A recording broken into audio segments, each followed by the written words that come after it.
Hello fellow travelers and welcome to part 3 of the Baltic trip, country of Estonia. The fastest and the cheapest way to get to Estonia from Finland is by boat. There are 3 ferry companies that connect both capitals. The ticket prices are identical and all 3 provide very similar service. I use Tallinn only because its timetable matched my hotel's checkout schedule. Ferries are quite large and giving you the feel of being on a cruise ship. On board you will find the restaurants, shops and entertainments. There are different seating classes on board. The basic economy gets overcrowded, and I would recommend getting an upgrade to the next level, the Comfort Lounge.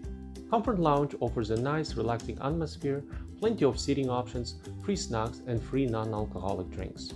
Even if you cannot decide beforehand, you can always buy an upgrade after the boarding. Right away, Tallinn strikes you as a very friendly and laid-back place. Tallinn has the largest survived medieval city in Europe today, and this is where you should stay and book your accommodations. City is very safe and romantic. Because of its locations for centuries, Tallinn was a major trading center. When discovering the city, do a couple of rounds. First, look at the buildings, then come back and look at the doors. That's right, the doors. Carvings on the doors will tell you a lot about the history of the building, who built it, and who resigned there. And don't forget to take advantage of a free walking tour. It's a great opportunity to see all the major attractions in 2 hours. You can book those online by simply typing free walking tours on Google. There are plenty of museums in Tallinn, although some of them are so-called tourist traps, like the Museum of Medieval Torture, where you will see a couple of replicas of the torture tools from the Tower of London. I would not recommend spending your time or money in there. Before going to any museum, just ask, do they show the originals or replicas? One museum that I found being overlooked is the Maiden Tower Museum and Cafe. Not so much of a cafe, but museum is really cool. It has a miniature of the old town and you can play with the towers and take a lot of fun pictures. Make sure to also visit St. Nicholas Church, where you will find one of the biggest treasures in Europe, a 100-foot long 15th century painting by Bert Notke, Dance with Death. And last but not least, you should visit one of the oldest pharmacies in Europe, located right at the town hall square. It's been in the same house, in the same business since 15th century. And if you don't believe me, just look at their doors. And while you're there, town hall square is filled with all sorts of restaurants and patios that are always overcrowded. But there is one that's located on the 2nd floor with a fantastic view, sophisticated menu and affordable prices, Balthasar.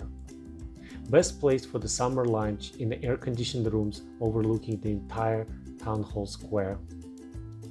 And for dessert, try your luck at Pierre Cafe. It's not easy to find, like a treasure hidden away in a private courtyard, not accessible even by Google Maps, but it will totally be worth the effort of finding it. And for dinner, it's absolute must to visit the Olde Hansa restaurant, where you can experience medieval dining either on the patio or inside without any electricity whatsoever. Must try their medieval drinks with a red caviar. There is a lot to see in medieval Tallinn, but if you have an afternoon to spare, make sure to visit the Kadriorg Palace. It's not visited by many tourists, but it's very easily accessible by local transit. Kadriorg Palace was built by Peter the Great, Tsar of Russia, for his wife as a summer residence. Only part of the palace has been restored to its former glory, but it has a very beautiful park, so you can do the picnic or just spend a quiet afternoon away from the busy center. Outside Tallinn, there are many other smaller cities in Estonia, but because of my mom, I chose to visit city of Tartu this time.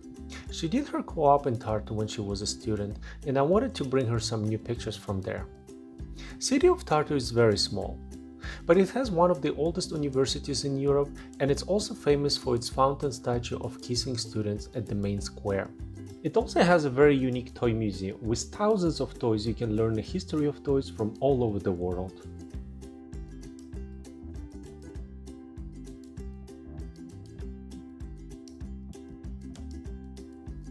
Ever heard about upside-down houses? Tartu has the best one I've ever visited. And how do I know it's the best? Simple. This one is so real, it literally makes you feel dizzy and nauseous the minute you step inside. If you enjoyed this video, please click subscribe and don't forget to check out other parts of this Baltic trip. You can find the links to those in the comments below. Thank you for watching, see you next time!